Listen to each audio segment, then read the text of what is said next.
What's good, you guys? It is me, Jordan Young, aka Sneakonomics, back with another YouTube video. If you haven't yet already done so, please feel free to subscribe. And to those of you that have done, thank you all very much. I recently ticked over 10K subscribers, which is crazy. You guys are awesome. I didn't anticipate that the channel would grow this quickly when I started making these YouTubes a few weeks ago. So all of the support, all of the engagement, all of the new subscribers, it's so welcome and it's so encouraging. It's only going to get better from here. In today's video, I wanted to talk about some of the biggest sneaker brand glow-ups in recent times. It's been incredible to see the rise in popularity of these other sneaker brands and other sneaker models in the recent past, because the market has been so dominated by Nike and Jordan, especially Jordan 1s and 4s and Nike Dunks. It's sort of felt like the game's been stuck on loop in recent times. The emergence of these new styles and these different brands has really been a breath of fresh air, in my opinion, for sneaker culture in general. So the first brand I want to talk about, and it's an obvious one, is New Balance. Now, I know a lot of you out there are probably going to be saying things like, I've been into New Balance for a time. You know, I put y'all on New Balance years ago. And like, that's fine. I understand that a lot of your dads out there probably put you onto New Balance 10 or 15 years ago. That aside, what I'm talking about is like this mainstream acceptance of New Balance as a brand and the broad popular appeal of the brand to the youngsters these days. I feel like one of the models that helped act as a conduit for that was the 550, a quintessentially 80s basketball silhouette that has been retroed for the current market. I feel like the alignment with Aimé Leon Dore was a really awesome strategic move to help capitalize on this like vintage trend we've been seeing in recent times. A lot of like thrifting and shopping for vintage t-shirts and old secondhand used clothes at thrift stores has become really popular in recent years. And the New Balance aesthetic with this 80s silhouettes and some of these tonal, old school vintage colors has complemented that look a lot. So I feel like the vintage thrifting trend has kind of like helped the New Balance 550 gather more momentum and popularity, and vice versa. The styles are very complementary.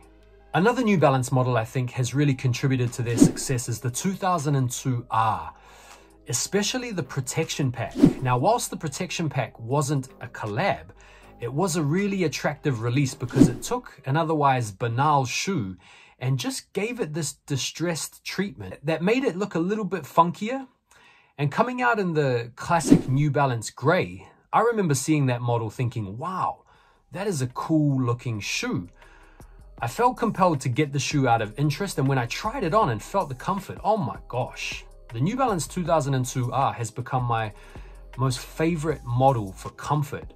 I ended up getting the protection pack gray as well as the sea salts, and I wear the sea salts every day. Another brand that has come up massively that I wouldn't have thought to point to in years past is Salomon, or Salomon, or Solomon, or Salomon, whatever, Salomon. So Salomon make these really fit for purpose outdoor kinds of shoes.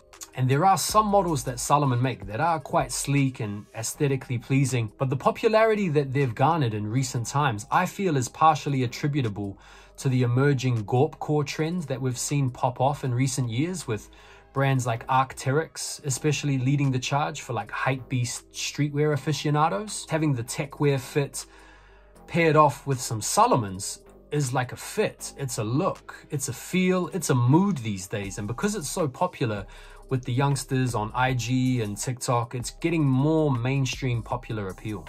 The next one I want to talk about is Crocs. If you'd have told me 5 years ago, even like 3 years ago, that Crocs were going to pop off and you were going to see, you know, trendy youngsters rocking them and accessorizing them and putting them together with outfits to actually show off, I wouldn't have believed you. Crocs to me were always like a nurse shoe or an old person shoe or someone that's in jail shoe or your dad's shoe. Something that someone would just wear around the house to cut the lawns or to take the rubbish out in. I never saw Crocs becoming as popular as they have done in terms of mainstream fashion. I feel like the popularity of Crocs can be attributed to a certain extent, like NBA players who have been pictured wearing Crocs like to and from games, because a sense of comfort has taken more primacy within people's attitudes towards outfits and being comfortable in their own skins. I feel like Crocs have really provided for that.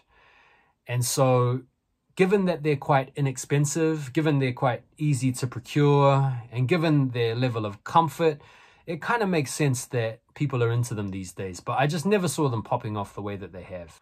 So that's my take on some of the biggest glow-ups in recent times. I'm here for it. I think it's great. I haven't yet bought a pair of Crocs, but I may well buy a pair at some points. I think it's really cool that fashion, sneakers, streetwear is continually evolving and morphing and adapting and changing with the times. So what do you think? Are you here for the different trends? Do you like some of these models, or is there any models that I missed? If you haven't already done so, please hit that subscribe button.